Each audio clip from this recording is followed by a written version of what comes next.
In the heart of Northern California lies a region that has transformed the world as we know it. Silicon Valley, once a landscape of orchards and farmland, is now the epicenter of technological innovation. But how did this transformation occur? What were the key moments, and who were the visionary minds that shaped this digital revolution? The story of Silicon Valley's rise begins with a man named Frederick Terman, a professor at Stanford University in the 1950s. Frederick Terman, often called the father of Silicon Valley, played a huge role in the development of the region's tech ecosystem. Terman had a vision to create a hub of innovation where academia and industry could collaborate and thrive. As a Stanford professor and later dean of engineering, he promoted close ties between academia and industry, which was a new concept at the time. Little did he know that his actions would lay the groundwork for what would become the world's most influential tech region. He pushed his students and faculty to commercialize their innovations. Two of his most notable protégés were Bill Hewlett and Dave Packard, who went on to found Hewlett-Packard in a Palo Alto garage, one of the first major tech companies in the area. Terman also helped establish the Stanford Industrial Park, now Stanford Research Park, which attracted companies like Varian Associates and General Electric, planting the seeds for what would eventually be Silicon Valley. His encouragement of entrepreneurial thinking and collaboration between universities and businesses set the foundation for the innovation culture that defines Silicon Valley today. But the path to Silicon Valley's dominance was not without its rebels and risk-takers. In 1957, a group of 8 engineers made a bold move that would forever change the course of tech history. The Traitorous Eight were key players in shaping Silicon Valley's culture of innovation and risk-taking. These 8 engineers, Julius Blank, Victor Greenwich, Gene Horney, Eugene Kleiner, Jay Last, Gordon Moore, Robert Noyce, and Sheldon Roberts, became frustrated with William Shockley's leadership at Shockley Semiconductor Laboratory, particularly his authoritarian management style and unwillingness to pursue certain technologies. Shockley was a Nobel Prize winner and co-inventor of the transistor, but his company's rigid environment stifled creativity. These engineers left Shockley's company to form Fairchild Semiconductor, a groundbreaking move at the time. With the financial backing of Fairchild Camera and Instrument, they pioneered the development of the integrated circuit, which revolutionized electronics and laid the technological foundation for modern computing. Fairchild's success not only transformed tech hardware, but also fueled the culture of entrepreneurship in the region. Several of the Traitorous Eight went on to found major tech companies like Gordon Moore and Robert Noyce, who co-founded Intel, and Eugene Kleiner, who helped create Kleiner Perkins, one of the most influential venture capital firms in Silicon Valley. This rebellion was a defining moment that propelled Silicon Valley's culture of risk-taking and disruption, which still drives it today. As the entrepreneurial spirit flourished, another key ingredient was added to the mix: venture capital. Venture capital became the lifeblood of Silicon Valley's growth, allowing risky startups to access the funding needed to turn their ideas into reality. In the 1960s, one of the earliest and most influential venture capital firms was Draper, Gaither, and Anderson, but it was Kleiner Perkins and Sequoia Capital, founded in the early 1970s, that truly defined the future of tech investing. These firms were instrumental in supporting startups like Apple, Atari, and eventually Google, fostering the rapid rise of the tech industry. The unique thing about Silicon Valley's venture capitalists was their willingness to bet on unproven technologies, giving visionary founders the freedom to take risks. This was a sharp contrast to more conservative investors elsewhere. With deep pockets and a tolerance for failure, venture capitalists in the Valley helped startups push the boundaries of innovation. As a result, the region saw breakthroughs that changed the world. The personal computer from Apple, advanced microprocessors from Intel, and the internet browser from Netscape.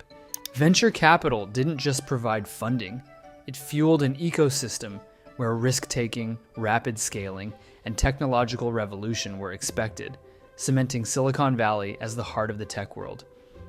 But what was the first innovation that would unlock all of this?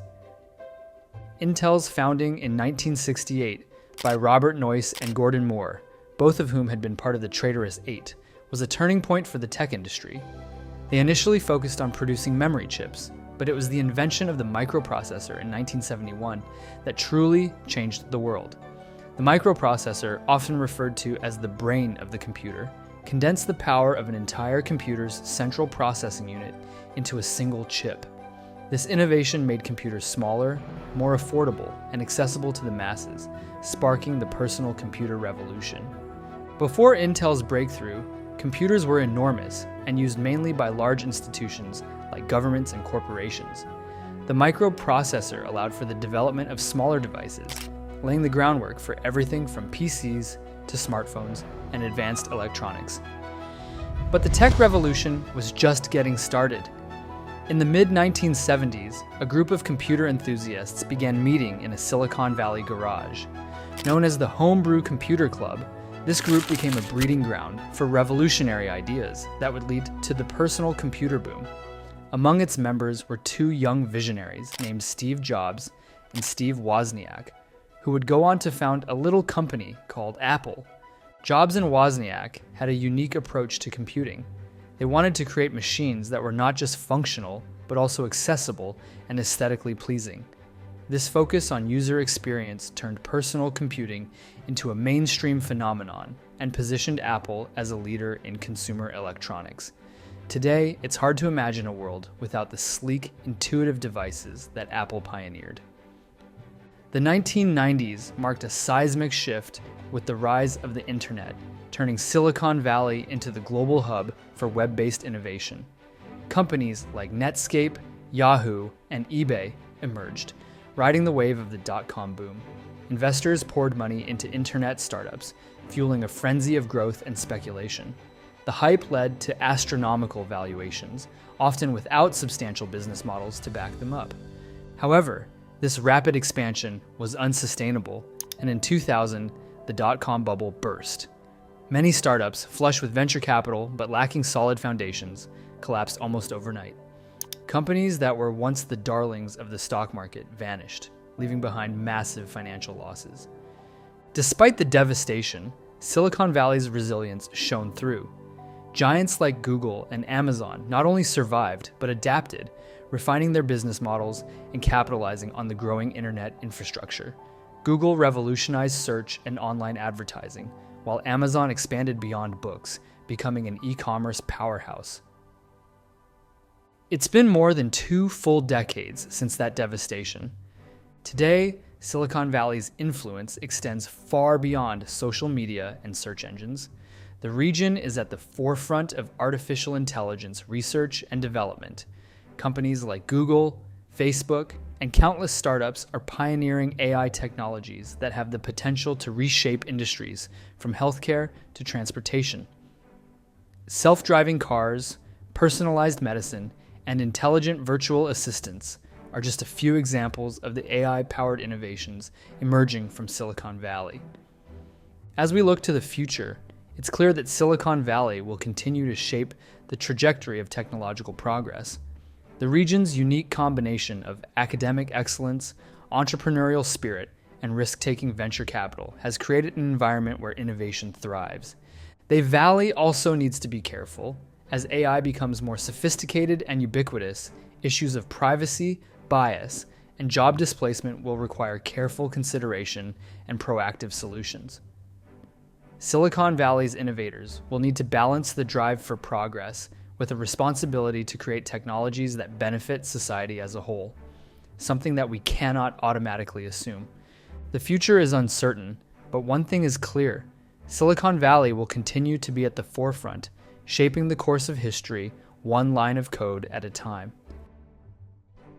Hey there, thanks for watching. I've personally always loved a great story. I've always felt that there's so much richness and lessons to be taken from all of the things that happened before us in our past. And on this channel, that's exactly what we'll be covering. All of the social, economic, and cultural contributions of all the different countries and societies that came before us on this planet. So if you liked what you saw and you want to see more, click subscribe and I'll see you in the next one. Thanks.